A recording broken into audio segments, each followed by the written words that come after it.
श्रीराम समर्थ गोपाल कृष्ण भगवान की जय. ज्ञानेश्वर महाराजांना या जगामध्ये सौंदर्याव्यतिरिक्त इतर काहीच दिसलं नाही. ज्याला तुम्ही आम्ही सामान्य माणसं गलिच्छ आहे, घाण आहे, कुरूप आहे असं म्हणू, तिथे सुद्धा त्यांना भगवंताचं सौंदर्यच दिसतं. हे असं का? त्याचं कारण असं आहे की अवघाची संसार सुखाचा करीन ही त्यांची प्रतिज्ञा आहे आणि म्हणून त्यांना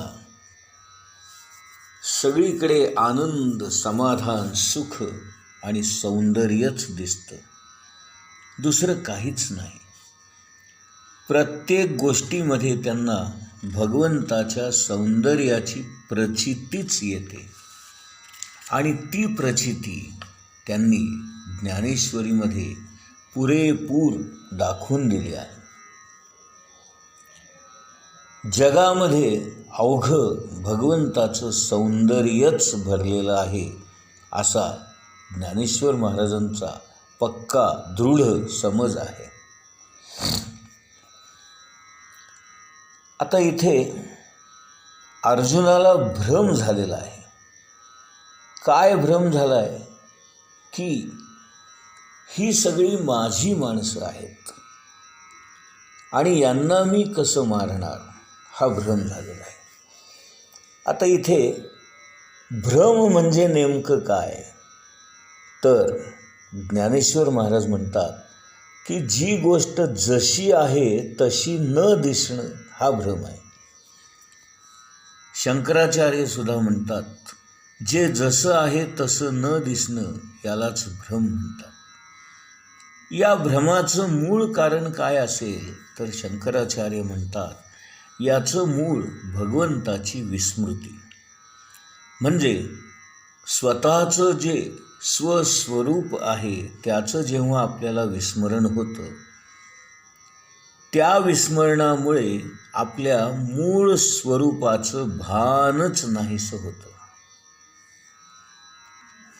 आणि जेव्हा आपल्या मनातलं हे स्वतःच्या स्वरूपाचं विस्मरण नाहीसं होतं, म्हणजेच जेव्हा आपल्याला स्वस्वरूपाचं आकलन होतं, भान येतं, त्यावेळेला मनामध्ये कोणताही भ्रम शिल्लक राहत नाही.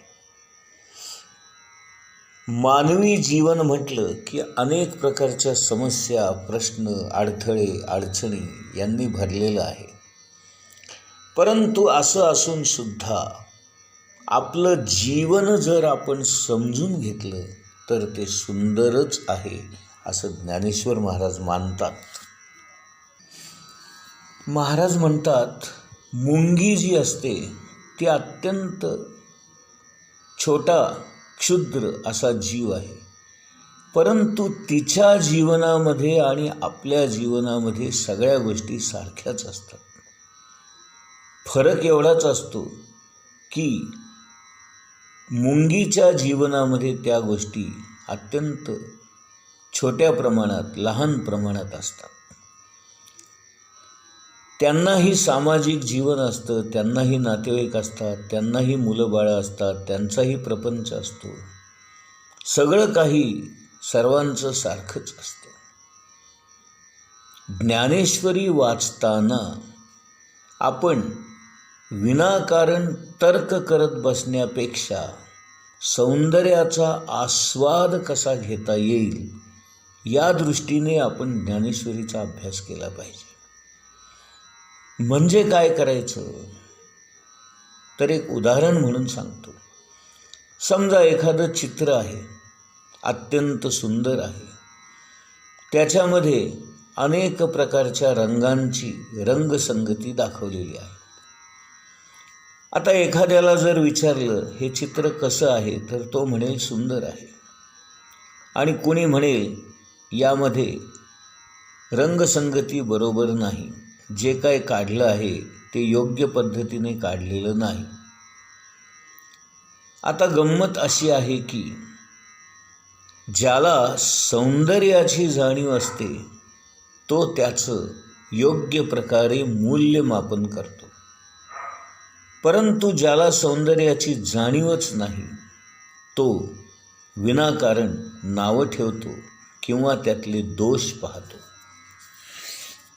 सौंदर्य पाहण्याची दृष्टी जेव्हा आपल्याला प्राप्त होते तेव्हा आपल्या मनामधले सगळ्या प्रकारचे विरोध नाहीसे होतात. इंग्लिशमध्ये त्याला ॲब्सेन्स ऑफ कॉन्ट्रॅडिक्शन असं म्हणतात. म्हणजे समोरच्या माणसाने जे काही काढलेलं आहे किंवा जे काही दाखवलेलं आहे, व्यक्त केलेलं आहे, त्याच्या विचारांशी आपली सहमती होते. म्हणजे निदान विचारांमध्ये तरी विरोध राहत नाही. शंकराचार्यांनी सत्याची व्याख्यासुद्धा अशीच केली आहे. ते म्हणतात सत्य म्हणजे ते ॲक्सेप्टेबलच असलं पाहिजे, तिथे कुठल्याही प्रकारचा मनामध्ये विरोध असता कामा नये.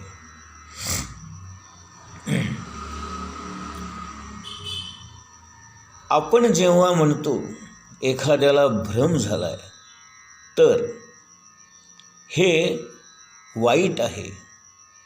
प्रत्येकाला आपल्या जीवनामध्ये स्थान आहे. फरक इतकाच आहे की हा भ्रम आपल्या जीवनाच्या आड येऊ देता कामा नये, एवढं मात्र आपण सांभाळलं पाहिजे. कारण प्रत्येक माणूस हा भ्रमातच वावरत असतो. प्रत्येकाला काही ना काही भ्रम असतातच. आणखीन एक उदाहरण घेऊ म्हणजे तुम्हाला लक्षात येईल. तरुण मुलं एकमेकांच्या प्रेमात पडतात. मुलगा मुलीच्या प्रेमात पडतो आणि मुलगी मुलाच्या प्रेमात पडते. आता इथे प्रेमात पडणे हा शब्द कसा योग्य आहे बघा. एक भगवंताचंच प्रेम आपल्याला वरच्या पातळीवर घेऊन जातं किंवा आपली प्रगती साधून देतं, आणि बाकी गोष्टींवर केलेलं प्रेम आपल्या अधोगतीला कारण होतं किंवा आपल्याला खाली पाडतं. आणि म्हणून प्रेमात पडणं जे म्हणतो ते खऱ्या अर्थाने पडणंच असतं. कारण प्रेमात पडलेला माणूस कधीही उभारी घेत नाही किंवा वर येत नाही किंवा त्याचं कल्याण होत नाही. आणि सगळ्यात महत्त्वाची गोष्ट म्हणजे मुलीला मुलाविषयी आणि मुलाला मुलीविषयी भ्रम असतो. काय भ्रम असतो तर हिच्या किंवा याच्या सहवासामध्ये मला पुढचं आयुष्य सुखाचं होईल, आनंदाचं होईल, समाधानाचं होईल, याचा सहवास मला कायमचा हवासा असेल, हा मोठा भ्रम असतो. असेच आणखी काही भ्रम मी तुम्हाला मुद्दाम इथे सांगतो. भरपूर पैसा मिळाला म्हणजे आपल्याला सुख मिळेल, हाही एक भ्रमच असतो. जगात सगळ्या गोष्टी जरी पैशाने विकत घेता येत असल्या तरी प्रेम, माया, आपुलकी, जिव्हाळा, आपलेपणा या गोष्टी कुठेही विकत मिळत नाहीत आणि पैशाने विकत घेता येत नाहीत.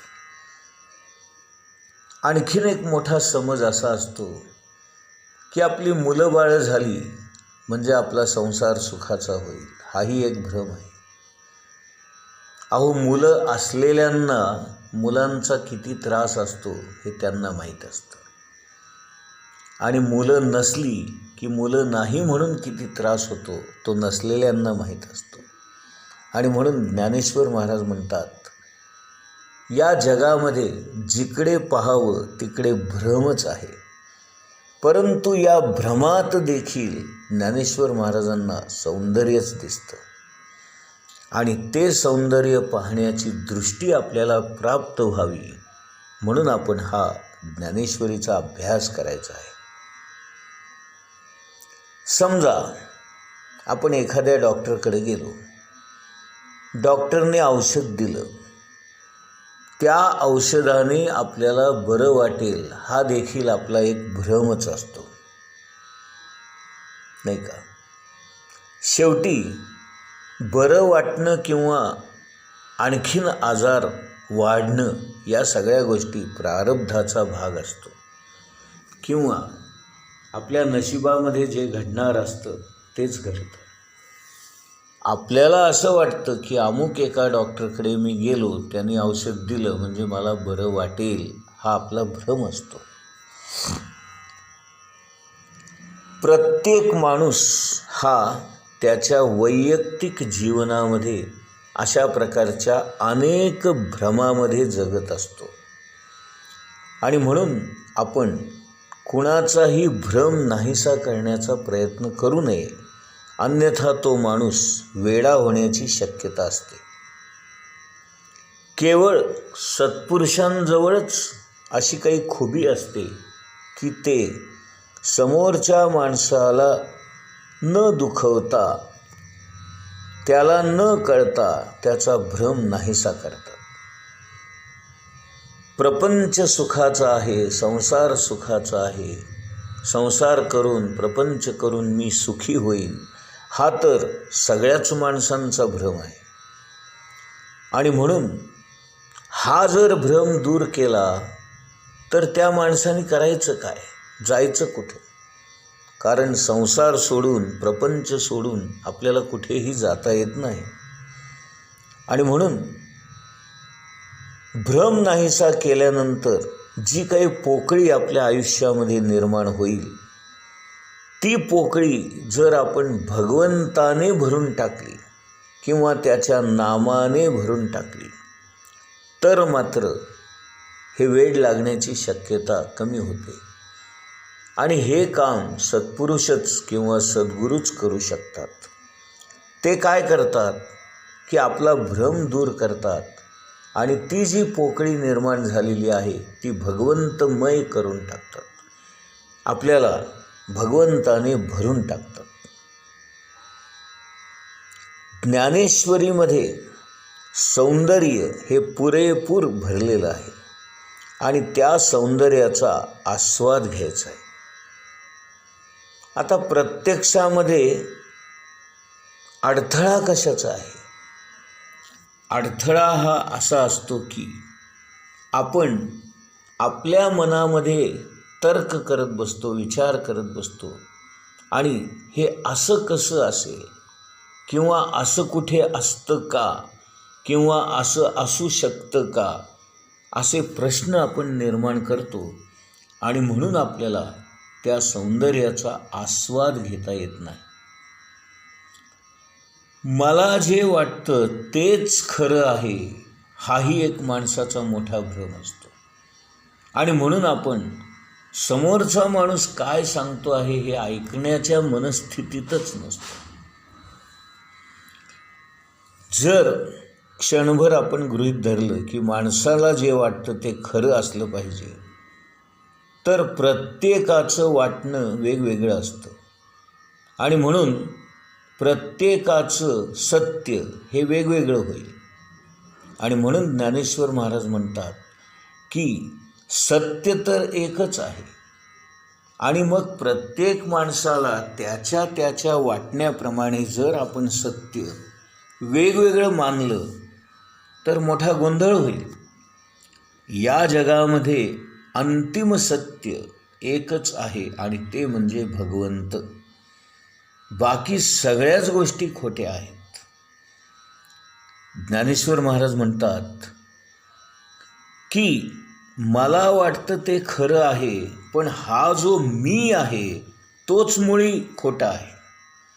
त्यामुळे खरा मी याचा शोध मला जोपर्यंत लागत नाही तोपर्यंत मला काय वाटतं याला काहीच किंमत नाही. आणि म्हणून इथे ज्ञानेश्वर महाराज म्हणतात, हा खरा मी ज्यांनी ओळखलेला आहे, म्हणजेच ज्यांना आत्मज्ञान झालेलं आहे, त्यांना काय वाटतं हेच खरं आहे. बाकीच्यांना काय वाटतं हे जरी त्याच्या दृष्टीने खरं असलं तरी आत्मज्ञानी माणसाच्या किंवा ज्ञानी माणसाच्या दृष्टीने तो सगळा भ्रम असतो किंवा ते सगळं असत्य असतं, मिथ्या असतं, खोटं असतं. मला विषय भोगांचं सुख मिळालं किंवा इंद्रिय भोगांचं सुख मिळालं की मी सुखी होईन, हा मोठा भ्रम असल्यामुळे आपण आपल्या संसारामध्ये, प्रपंचामध्ये अनेक गोष्टींची जमवाजमव करतो. अनेक वस्तू गोळा करण्यासाठी धडपडतो, पैसा खर्च करतो, श्रम खर्च करतो, वेळ वाया घालवतो. आणि इतकं होऊन त्या वस्तूंपासून आपल्याला सुख मिळत नाही ते नाहीच, उलट आपल्याला दुःखच पदरात येतं. आणि म्हणून आपल्या मर्यादित आयुष्यामध्ये, मर्यादित पैशामध्ये आपल्याला जेवढ्या जास्तीत जास्त वस्तू घेता येतील त्या वस्तू आपण घरामध्ये आणतो आणि त्या वस्तूंपासून मी सुखी होईल, त्याचा उपभोग घेऊन मला सुख मिळेल, हा जो आपल्याला एक मोठा भ्रम झालेला असतो, तोही आपल्या अधोगतीलाच कारण असतो. आणि म्हणून ज्ञानेश्वर महाराज म्हणतात, जोपर्यंत हे भ्रम नाहीसे होणार नाहीत, जोपर्यंत हे भ्रम आपल्यातून जाणार नाहीत, तोपर्यंत आपल्याला खरं सुख मिळणार नाही. आणि खरं सुख तेव्हाच मिळेल जेव्हा आपल्याला आपल्यातल्याच असणाऱ्या खऱ्या मीचा शोध लागेल, जेव्हा आपल्याला आत्मज्ञान प्राप्त होईल. गोपाल कृष्ण भगवान की जय.